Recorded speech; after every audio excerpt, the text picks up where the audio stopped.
നമസ്കാരം, ഞാൻ മനോജ് നെടിയാക്കൽ. പുതിയൊരു വീഡിയോയിലേക്ക് എല്ലാവർക്കും സ്വാഗതം. വിറ്റത് 100 ടൺ വെള്ളി. ഒരാഴ്ചയ്ക്കിടെ സമ്പന്നരായത് ആയിരങ്ങൾ. പാവപ്പെട്ടവൻ്റെ സ്വർണമായ വെള്ളി വിറ്റ് സമ്പന്നരായി ആയിരക്കണക്കിന് ഇന്ത്യക്കാർ.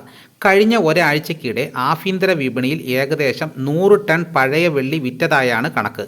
ഇന്ത്യൻ ബുള്ളിയൻ ആൻഡ് ജൂവലേഴ്സ് അസോസിയേഷനാണ് ഇത് സംബന്ധിച്ച കണക്ക് പുറത്തുവിട്ടത്.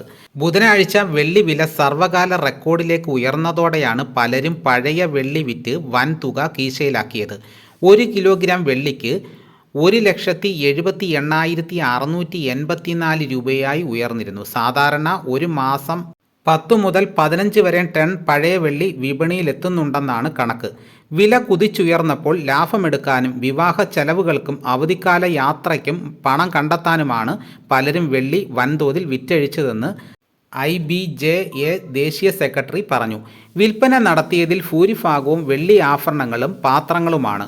വെള്ളി വില അധികം വൈകാതെ 2 ലക്ഷം കടക്കുമെന്നതിനാൽ ലാഭമെടുക്കുന്നത് വർദ്ധിക്കുമെന്നാണ് ചില വിദഗ്ധർ നൽകുന്ന സൂചന. വെള്ളിയുടെ ലഭ്യത കുറഞ്ഞതും വ്യാവസായിക ഡിമാൻഡ് ഉയർന്നതും സെൻട്രൽ ബാങ്കുകൾ പലിശ നിരക്ക് കുറയ്ക്കുമെന്ന പ്രതീക്ഷയുമാണ് വിലക്കയറ്റത്തിന് ഇടയാക്കിയത്. വികസിത രാജ്യങ്ങളുടെ കറൻസിയെ അപേക്ഷിച്ച് ഡോളർ ഡിമാൻഡ് ഇടിഞ്ഞതും വെള്ളിക്ക് നേട്ടമായി. ദീപാവലി ആഘോഷവേളയിൽ വെള്ളി വില കിലോഗ്രാമിന് 1,78,000 രൂപയിൽ എത്തിയിരുന്നു. 1,49,000 രൂപയിലേക്ക് ഇടിഞ്ഞു. പിന്നീട് വിലയിൽ 20% വർധനവ് ഉണ്ടായതോടെയാണ് നിക്ഷേപകരും ഉപഭോക്താക്കളും വിൽപ്പന നടത്തി ലാഭമെടുത്തതെന്ന് പറയപ്പെടുന്നു. കഴിഞ്ഞ വർഷം 1 കിലോ വെള്ളിയുടെ വില 86,005 രൂപയായിരുന്നു. സ്വർണമടക്കമുള്ള മറ്റെല്ലാ ആസ്തികളെക്കാളും ഇരട്ടി നേട്ടമാണ് വെള്ളി നിക്ഷേപകർക്ക് നൽകിയത്. അതായത് ഈ വർഷം മാത്രം വിലയിൽ 60% വളർച്ച കൈവരിച്ചു. വെള്ളിയുടെ ക്ഷാമം രൂക്ഷമാകുന്നതിനാൽ വില ഇനിയും ഉയരുമെന്നാണ് പറയപ്പെടുന്നത്. അടുത്ത വർഷം ആദ്യപാദത്തോടെ വില 2 ലക്ഷം രൂപ കടക്കും.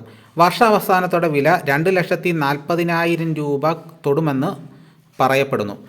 അപ്പോൾ ഇതോടുകൂടി വീഡിയോ ഇവിടെ പൂർണ്ണമാകുന്നു. എല്ലാവരും ലൈക്ക് ചെയ്ത് സപ്പോർട്ട് ചെയ്യണം. ആദ്യമായിട്ടാണ് ഈ ചാനൽ കാണുന്നതെങ്കിൽ സബ്സ്ക്രൈബ് ചെയ്യാൻ മറക്കരുത്. മറ്റൊരു വീഡിയോയുമായിട്ട് ഉടനെ എത്താം. എല്ലാവർക്കും എൻ്റെ നന്ദി.